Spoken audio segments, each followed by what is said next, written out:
différentes œuvres. Et j'ai l'honneur, le grand honneur, en fait, aujourd'hui, ce soir, de vous présenter, en fait, l'artiste de cette exposition. Un homme qui, ça va faire 50 ans maintenant qu'il est dans le métier de ciselure, orfèvrerie. Et notre exposition... Pardon ? Ça marche pas ? Si ça marche. Ça marche ? Donc cette exposition, c'est de l'orfèvrerie, c'est de la ciselure. Un métier relativement méconnu finalement, mais qui nous permet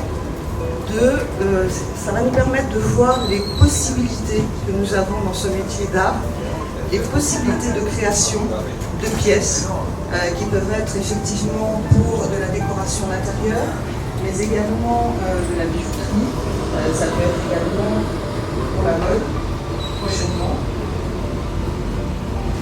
Et que vous dire de plus?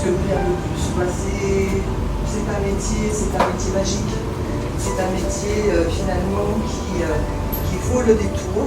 Nous avons la chance d'avoir énormément d'apprenants à l'atelier. Donc on peut dire qu'effectivement ce métier va continuer à perdurer après Francisco, comme il me dit. C'est vrai que ça fait 4 ans ou 5 ans qu'on en parle. Il est arrivé à un âge où il y a un besoin viscéral en fait de transmettre, de transmission des métiers d'art. Et depuis après le Covid bien évidemment, nous avons ouvert nos portes de l'atelier aux apprenants, aux stagiaires, et ça nous procure beaucoup de joie pour 2 raisons.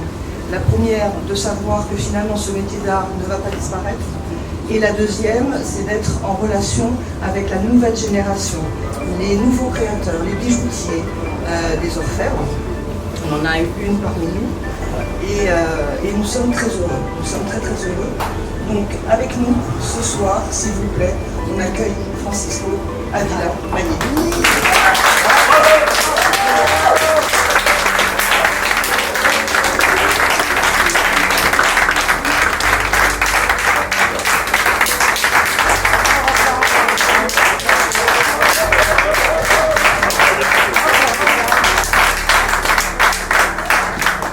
Et ce soir, nous avons également une petite surprise pour vous.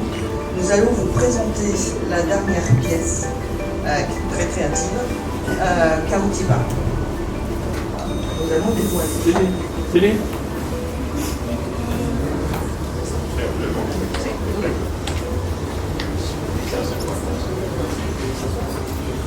Ah. Oh.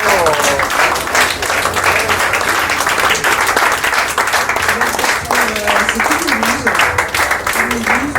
Nous avons plus de 100 fils de cuivre, mais c'est l'idée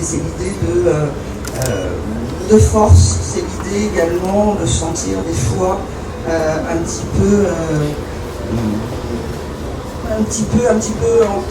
prisonnière. Voilà, un petit peu prisonnière. Donc là, nous avons représenté, alors les méduses qui n'existent pas forcément, mais elle est assez agressive. Et nous avons aimé la forme, nous avons aimé la faire, l'imaginer, et pour vous tous, la dernière pièce de Francisco.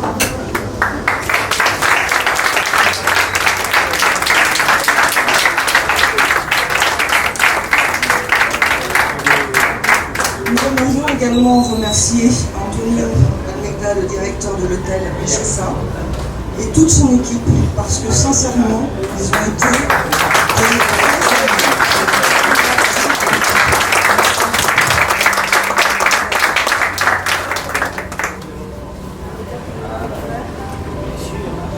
le cocktail